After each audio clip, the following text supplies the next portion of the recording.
1989లో మా shop open చేశామండి.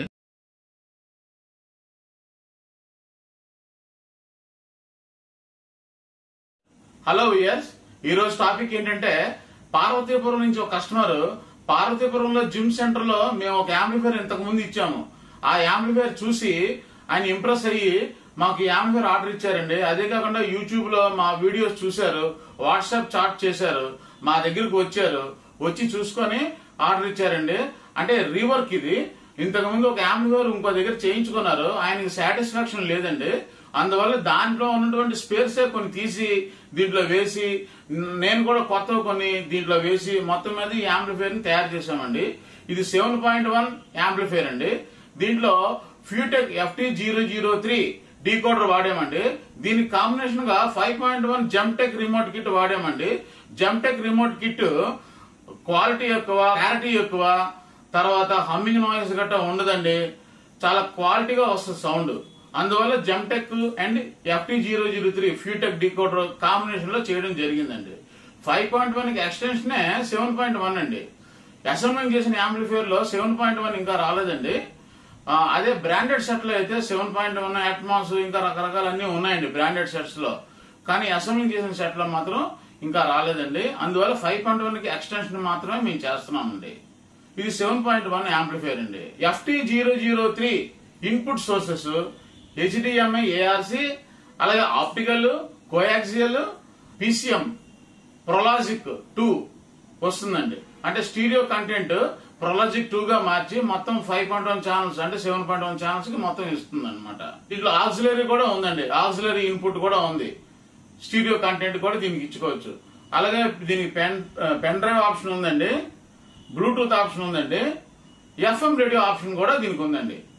ఈ యాంప్లిఫైర్ కి యాజ్ యూజువల్ గా ఇది 50 హెర్ట్జ్ నుంచి 150 హెర్ట్జ్ మధ్యలో ఈ ఫ్రీక్వెన్సీ సబ్ ఫ్రీక్వెన్సీ అనేది పనిచేస్తుందండి. ఇది ఎన్కోడర్ అండి. ఇది volume up down, surroundings up and down volumes చేసుకోవడానికి ఇది అనమాట. ఇది GLCD బిగ్ డిస్ప్లే అండి. దూరం నుంచి కూడా కనిపిస్తుందండి. చిన్న డిస్ప్లే అయితే 16:2 కనిపించదు సరిగా, అందుకని బిగ్ డిస్ప్లే చేసామండి మేము. ఇది కాస్ట్ కూడా ఎక్కువ అండి కొంచెం.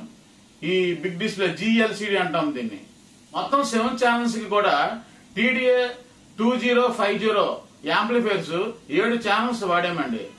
ఇవి ఒక్కొక్కటి కూడా 25 వాట్స్ అండి, ఒక్కొక్క ఛానల్ కూడాను. అంటే టోటల్ గా 7 ఛానల్స్ కి 175 వాట్స్ RMS అండి. Root mean square value, correct value అండి ఇది. అలాగే సబ్ ఊఫర్ కి 300 వాట్స్. దీంట్లో బ్రిడ్జ్ మోనో మహారాజా వాడటం జరిగిందండి. బ్రిడ్జ్ మోనో ఎప్పుడు కూడా ఎక్కువ వాటేజ్ వస్తుందండి. అందువల్ల 300 వాట్స్ ఖచ్చితంగా RMS వస్తుందండి సబ్ ఊఫర్ యాంప్లిఫైర్ కి. టోటల్ గా 475 వాట్స్ వస్తుందండి మనకి. మొదట్లో డాల్బీ కనుక్కున్నారండి. డాల్బీ ల్యాబొరేటరీస్ అని పెట్టి కొంతమంది శాస్త్రజ్ఞులు అందరూ కలిసి పెట్టుకుని డాల్బీ అనేది డెవలప్ చేశారండి. ఈ డాల్బీ ఫైల్స్ అన్ని కూడా మాక్సిమం ఎక్కువ సైజ్ ఉంటుందండి, ఫైల్ సైజు ఎక్కువ ఉంటుంది. అందువల్ల తదుపరి అలాగలాగా అడ్వాన్స్డ్ గా DTS కనిపెట్టారు. DTS అంటే డిజిటల్ థియేట్రికల్ సిస్టమ్ అండి. ఇది ఫైల్ సైజు తక్కువ ఉంటది డాల్బీ కంటే. అందువల్ల ఇది ఇంకొంచెం పాపులర్ అయిందండి. రోజు రోజుకి డెవలప్మెంట్స్ వస్తున్నాయండి. ఈ రోజుకి ఇది లేటెస్ట్, రేపు ఇంకేం లేటెస్ట్ వస్తుంది అనేది మనం చెప్పలేమండి. ఈ రోజుకి ఇది లేటెస్ట్ అనమాట. ఇంకా తదుపరి ఒరిజినల్ 7.1 రావచ్చు, ఇంకే అట్మాస్ రావచ్చు, ఏమైనా రావచ్చు. అసెంబ్లింగ్ సెట్స్ లో మనము రూమ్ సైజును బట్టి యాంప్లిఫైర్ అసెంబ్లింగ్ చేయించుకోవాలండి. రూమ్ సైజు 10x10 కి 5.1 సరిపోతుందండి. 10x15 లేదా 12x15 అంతవరకు 5.1 ఓకే అండి. ఆ తదుపరి ఇంకొంచెం ఎక్కువగా రూమ్ సైజ్ ఎక్కువగా ఉంటే మనము 7.1 కి వెళ్ళాలండి. ఇంకా బాస్ ప్రియులు ఉంటారండి, వాళ్ళకి 7.2 అంటే 2 ఊఫర్లు, అది కూడా చేసుకోవచ్చు మనము. అది మీ బడ్జెట్ ప్రకారం ఉంటది. చాలా మంది లో బడ్జెట్ లో చేయండి, లో బడ్జెట్ లో చేయండి అంటారు కానండి. లో బడ్జెట్ లో చేస్తే క్యాబినెట్ థిక్నెస్ మారిపోద్ది, యాక్రిలిక్ ప్యానల్ థిక్నెస్ తగ్గిపోద్ది, ట్రాన్స్ఫార్మర్ తాల క్వాలిటీ తగ్గిపోద్ది, చీప్ క్వాలిటీ వేయాలి. అలాగే లోపల కిట్స్ కూడా చీప్ క్వాలిటీ వేయాలి. హైట్ కూడా తగ్గించి దీంట్లో 3 ఇంచెస్ ఉంటుంది, 3 ఇంచెస్ వేయాలి. నాన్ రిమోట్ కూడా చేసుకోవచ్చు. ఇన్ని రకాలు ఉన్నాయండి. ఎంత తక్కువలోనైనా చేసుకోవచ్చు. దాని నుంచి ఏంటంటే మీరు మళ్ళీ ఏదైనా కంప్లైంట్స్ వస్తే మళ్ళీ మా చుట్టూరు తిరగాలి, మళ్ళీ ఒక 500 రూపీస్ 400 రూపీస్ అలా ఖర్చు పెడుతూనే ఉండాలండి. ఒకసారి శుభ్రంగా మంచిది చేయించుకున్నారనుకోండి, మంచి క్వాలిటీది, మీకు కంప్లైంట్స్ అనేవి రావండి. మేము కూడా 1 year వారంటీ ఇస్తామండి. మీకు ఏ కంప్లైంట్ పోయినా మేము ఫ్రీగా చేసిస్తామండి. అంటే మంచి బడ్జెట్ లో చేయించుకున్న యాంప్లిఫైర్ కి అయితే ఇంతకు ముందు కంటే కూడా ఇప్పుడు మంచి మంచి డీకోడర్స్ వచ్చాయండి. ఇంతకు ముందు ఇంకా ఓల్డ్ మోడల్స్, ఓల్డ్ టెక్నాలజీ ఉండేవి. ఇప్పుడు అవేం కాదు, ఇంకా మంచి మంచివన్నీ ఇప్పుడు డీకోడర్స్, ఆస్ట్రా అని, ఇమ్రానిక్స్ అని, తర్వాత జీ స్టార్ అని, ఇలా ఇంకా ఉన్నాయండి. ఇవన్నీ కూడా మనము ఏ కావాలంటే ఆ డీకోడర్ మనం వేసుకోవచ్చు. మా దగ్గర 2.1, 5.1, 2.2, 7.1, 7.2 ఇలా చాలా రకాల జిమ్ యాంప్లిఫైర్స్ ఏది కావాలన్నా మేము మీకు సప్లై చేయగలమండి. మీకు ఏదైనా డౌట్స్ ఉన్నా ఏదైనా సరే రేట్స్ గురించి కావాలన్నా మాకు వాట్సాప్ చేయండి, చాట్ చేయండి, లేదంటే కాల్ చేయండి. నేను మీకు డౌట్స్ అన్ని క్లియర్ చేస్తాను, రేట్స్ కూడా చెప్తానండి. యూట్యూబ్ లో రేట్స్ పెట్టడానికి అవ్వదండి. మా దగ్గర యాక్టివ్ సబ్ వూఫర్స్ కూడా ఉన్నాయండి. 12 inches ఉన్నాయి, అలాగే 15 inches ఉన్నాయి, 10 inches ఉన్నాయి. అలాగే car amplifiers, car sub woofers కూడా మా దగ్గర ఉన్నాయండి. మీరు ఏది కావాలన్నా సరే నాకు చెప్పండి, నేను చేసిస్తాను. ఈ సౌండ్ సిస్టమ్ అనేది అనంతం అండి. ఎంత బడ్జెట్ అయినా మనం పెట్టుకోవచ్చు, లక్షల కొద్దీ పెట్టుకోవచ్చు. మనము మీ తాలూకు ఇంట్రెస్ట్ బట్టే ఉంటుందండి. ఓ హోమ్ థియేటర్ పెంట్ హౌస్ లో పెట్టుకొని దానికి కూడా అకాస్టిక్స్ ఇవన్నీ కూడా పెట్టుకొని, ప్రొజెక్టర్ పెట్టుకొని ఆ విధంగా కూడా చేసుకోవచ్చు. అది బడ్జెట్ చాలా ఎక్కువ అండి. అది అలా కూడా చేసుకోవచ్చు అండి. దీన్ని మనం అప్డేట్ చేస్తాం అన్నమాట.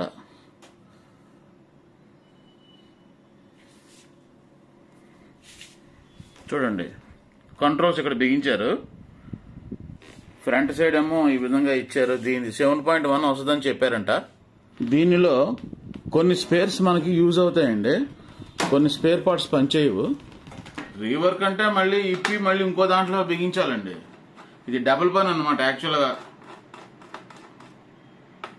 2 సార్లు చేయవలసిన పని. దీంట్లో అన్నీ ఓపెన్ చేయాలి, క్లీన్ చేసుకోవాలి అన్నీ కూడాను, మళ్ళీ వేరే క్యాబినెట్ లో బిగించాలి ఇవన్నీ కూడా.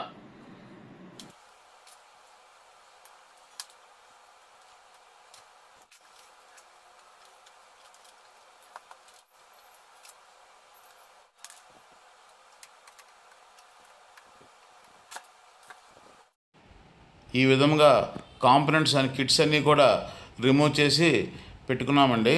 ఇవన్నీ కూడా డస్ట్ క్లీన్ చేసి పెట్రోల్ వాష్ చేసి రెడీ చేయాలండి.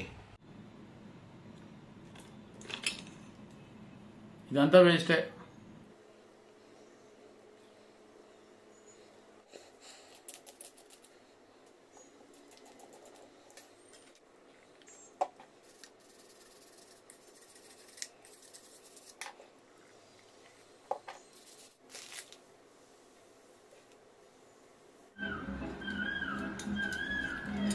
ఎక్స్ట్రా హీట్ సింక్ వేస్తున్నాం అన్నమాట. ఇలాగా ఎక్స్ట్రా హీట్ సింక్.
కస్టమర్ యాంప్లిఫైయర్లో 5 ఛానల్ బోర్డు ఒకటి ఉందండి, సరౌండింగ్ బోర్డు.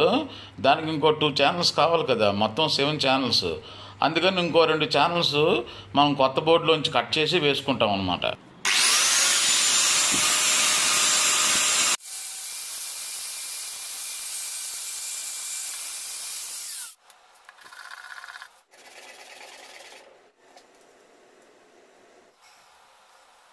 మొత్తం 7 ఛానల్స్. మహారాజా బ్రిడ్జ్ మోనో సబ్వూఫర్ యాంప్లిఫైయర్ అండి. దీని యొక్క హీట్ సింక్ ఓపెన్ చేసి పేపరింగ్ చేసి తర్వాత డ్రిల్లింగ్ మెషిన్ తోటి ట్యాపింగ్ చేయాలండి. ఈ విధంగా ట్యాపింగ్ చేస్తే ట్రాన్సిస్టర్స్ అన్నీ కూడా కరెక్ట్గా సిట్టింగ్ అవుతాయండి. అందువల్ల ఈ విధంగా చేయాలి. ఈ విధంగా ఒక ఎక్స్ట్రా హీట్ సింక్ మనం యూజ్ చేసుకొని యాడ్ చేసుకున్నాం అనుకోండి, హీటింగ్ ఇష్యూస్ రాకుండా ఉంటాయండి. కంపెనీ వాళ్ళు ట్రాన్సిస్టర్స్కి హీట్ సింక్ కాంపౌండ్ వేస్తారండి. అది చాలదండి. అందుకు మనం ఓపెన్ చేసి ఈ విధంగా ఎక్స్ట్రా హీట్ సింక్ కాంపౌండ్ వేసుకొని ఫిట్ చేసుకుంటే పెర్ఫెక్ట్గా ఉంటుందండి. బ్రిడ్జ్ మోనో సబ్వూఫర్ యాంప్లిఫైయర్ ఎక్కువ వాటేజ్ వస్తుంది, ఎక్కువ హీటింగ్ ఇష్యూ కూడా ఉంటుంది. అందువల్ల ప్రత్యేక శ్రద్ధ చూపించాలి. క్యాబినెట్లో కాంపోనెంట్స్ కిట్స్ అన్నీ కూడా పేర్చుకొని మార్కింగ్ చేసుకొని పంచింగ్ చేసుకొని ఈ విధంగా డ్రిల్లింగ్ హోల్స్ వేయాలండి.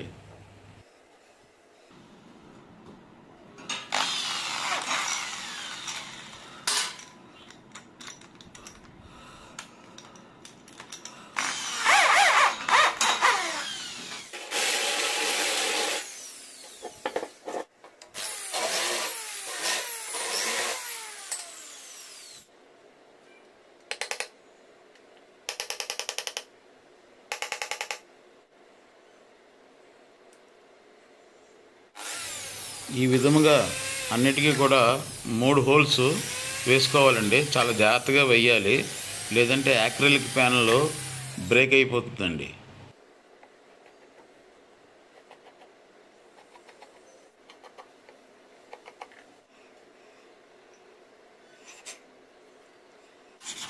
క్యాబినెట్ని ఈ విధంగా రఫ్ చేసి క్యాబినెట్ని కూడా హీట్ సింక్ వల్లే మనం యూజ్ చేసుకుంటున్నామండి.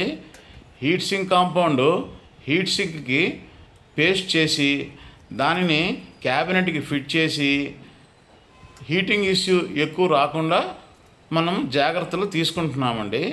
ఇది 7 ఛానల్ యొక్క హీట్ సింక్ అండి.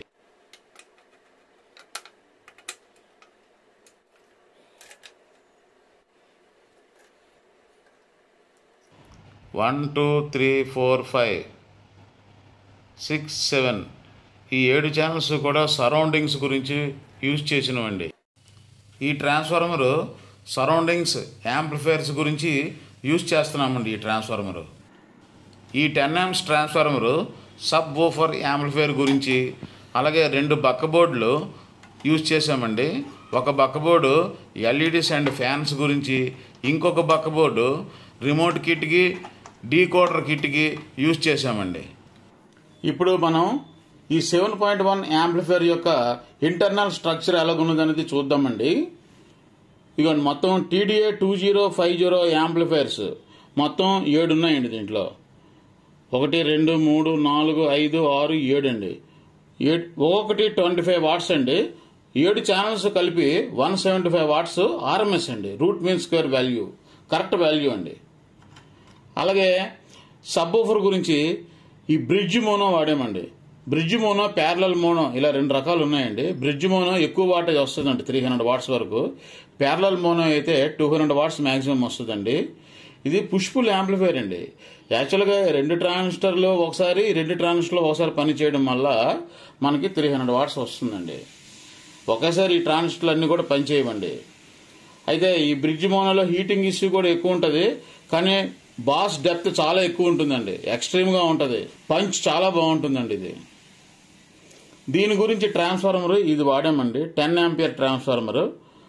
దీని తాలూకా DC సర్క్యూట్ ఇదంతా కూడా.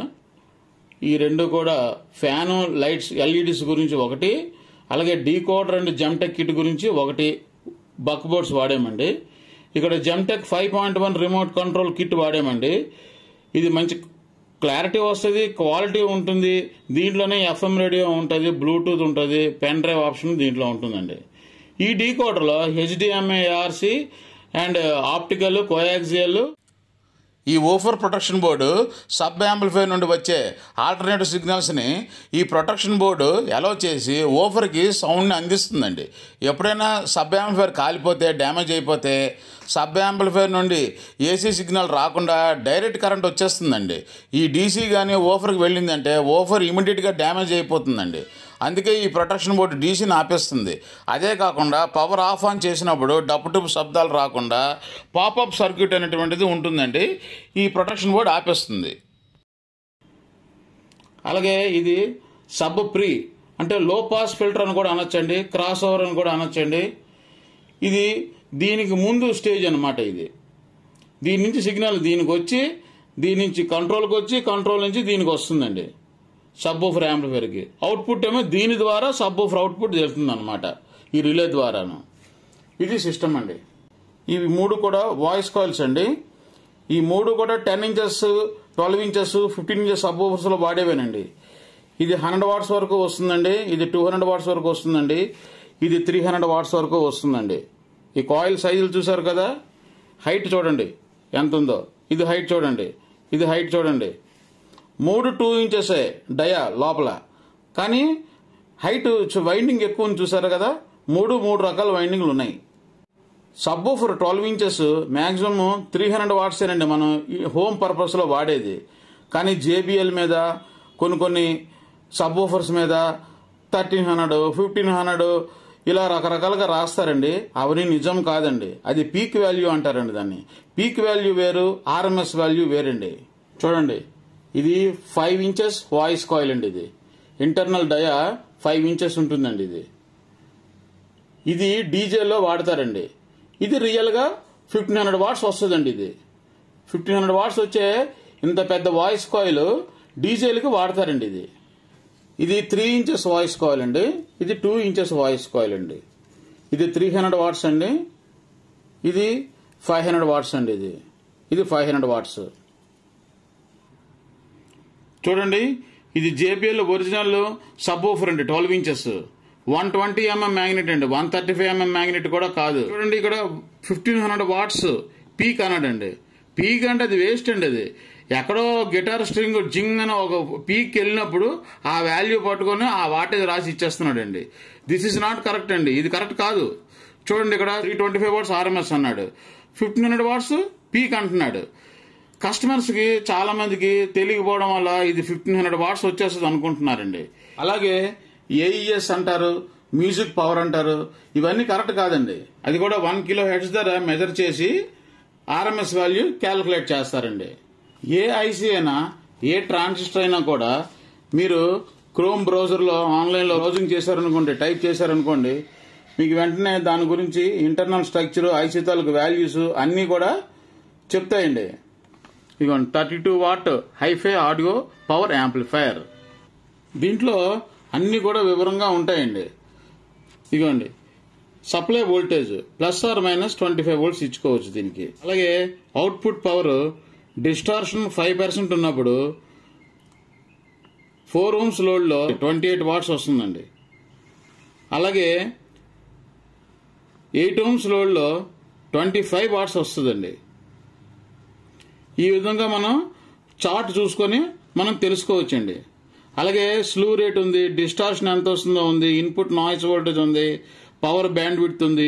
వీటన్నిటి గురించి మనం తెలుసుకోవాలంటే ఇంకా చాలా వ్యాస్ట్ సబ్జెక్ట్ అండి. దాని గురించి మనకు అనవసరము, అది చాలా పెద్ద వీడియో అయిపోతుంది. దాని గురించి చెప్పుకుంటే మినిమం దీని గురించి తెలుసుకుంటే చాలని నేను అనుకుంటున్నానండి. అలాగే ఇది ప్రొలాజిక్ 2 వస్తుందని చెప్పాను కదండి. ప్రొలాజిక్ 2 వేరు, ప్రొలాజిక్ 1 వేరండి. ఇదిగోండి, ఇది మాన్యువల్ యాంప్లిఫైయర్స్లో వాడేటువంటి ప్రొలాజిక్ కిట్ అండి. ఇది ప్రొలాజిక్ 1 మాత్రమే వస్తుందండి. ఇది ఫ్రంట్ లెఫ్ట్ రైట్ డివైడింగ్ అవుతుంది, కానీ back side surroundings left right dividing అవ్వండి. రెండు కూడా సమానంగా వస్తాయన్నమాట. రెండిట్లోని డివైడింగ్ రాదు. అదే ప్రొలాజిక్ 1 కదా ఇది. అదే ప్రొలాజిక్ 2లో అయితే బ్యాక్ సైడ్ స్పీకర్స్ కూడా, సరౌండ్ స్పీకర్స్ కూడా మనకి డివైడింగ్ అవుతుందండి. అదే డిఫరెన్స్ రెండిటికి. దీని ద్వారా స్టీరియో లెఫ్ట్ రైట్ ఇచ్చుకొని మనం 5.1 వినొచ్చండి. అంతేగాని డివైడింగ్ అంటే హెచ్డిఎంఐ ఇన్పుట్, ఆప్టికల్ ఇన్పుట్ ఉండవండి దీంట్లో. అది కేవలం దీంట్లో మాత్రమే వస్తుందండి. దీంట్లో కానీ ఆస్ట్రా కిట్లో కానీ మిగతా ఉన్నాయి కదండి డీకోడర్ కిట్స్ ఇంపోర్టెడ్వి, ఇమ్రానిక్స్ ఒకటి, జీ స్టార్ ఒకటి, వీటన్నిటిలో కూడా హెచ్డిఎంఐ, ఏఆర్సి, తర్వాత ఆప్టికల్, కోయాక్సియల్ ఇవన్నీ కూడా ఉంటాయండి. ఫ్యాన్స్ మ్యాక్సిమం తగ్గించుకోవడం మంచిదండి. మనం ఈ ఫ్యాన్ తాలూకు ఎయిర్ సబ్ ఓవర్ కూడా వస్తూ దీని కింద నుంచి దీనికి వచ్చేటట్లుగా నేను పెట్టుకున్నానండి. Front, left, right and centre ఈ మూడింటి కూడా సరౌండ్కి ఎలాగో మనకి ఎక్కువగా హీట్ ఇష్యూస్ రావండి. ఈ ఫ్రంట్, లెఫ్ట్, రైట్, సెంటర్కి మాత్రం హీటింగ్ ఇష్యూ ఉంటుంది కాబట్టి ఈ కింద నుంచి ఎయిర్ వచ్చినట్టుగా దీనికి చేసుకున్నానండి.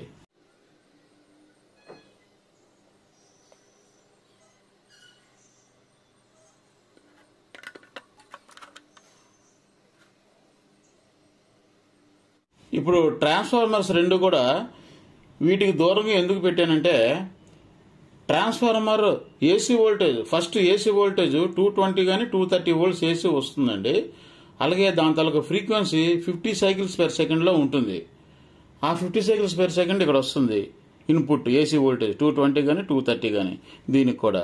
అలాగే ట్రాన్స్ఫార్మర్ సెకండరీలో కూడా ఇండ్యూస్డ్ వోల్టేజ్ ఏర్పడి సెకండరీలో కూడా 50 సైకిల్స్ పర్ సెకండ్ ఉంటుంది. ఇది స్టెప్ డౌన్ ట్రాన్స్ఫార్మర్ కాబట్టి 24 వోల్ట్స్, 30 వోల్ట్స్, 40 వోల్ట్స్ అనేది మనం తెచ్చుకుంటామండి. దీన్ని ఈ ట్రాన్స్ఫార్మర్ కానీ ఈ ట్రాన్స్ఫార్మర్ కానీ ఎవరైనా సరే కానీ. అయితే ఈ 50 సైకిల్స్ హమ్మింగ్ నాయిస్ ఈ సబ్ ఓఫర్ మీద పడుతుందండి, యాంప్లిఫైర్ మీద. ఎందుకంటే ఇది కూడా మానవుడు వినగలిగే ఫ్రీక్వెన్సీ 20 సైకిల్స్ పర్ సెకండ్ నుంచి 20,000 సైకిల్స్ పర్ సెకండ్.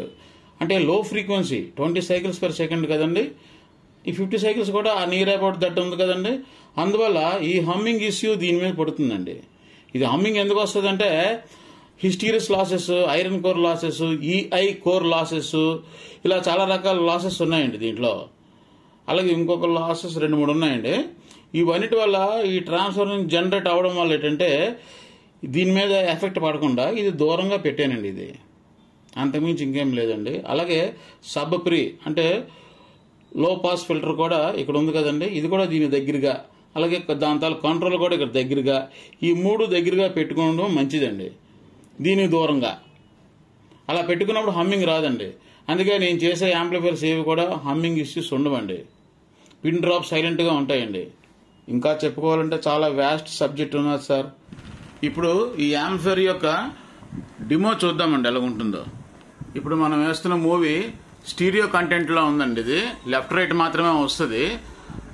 దీన్ని ఈ డీకోడర్ ఫ్యూటెక్ డీకోడర్ ప్రాజెక్ట్ 2గా మార్చి 5.1గా ఇస్తుంది మనకి ఈ మూవీని. ఇది డాల్బీ డిజిటల్లో వస్తుంది మూవీ కంటెంట్. ఇది మనకి డాల్బీ డిజిటల్లో ప్లే అవుతుందో లేదా అనేది చూద్దామండి. ఇదిగోండి డాల్బీ డిజిటల్. నెక్స్ట్ మనం డిటిఎస్ విషయానికి వద్దామండి. డిటిఎస్ కంటెంట్ వేద్దాము. మన డీకోడర్ కూడా డిటిఎస్ రావాలి. ఇదిగోండి డిటిఎస్.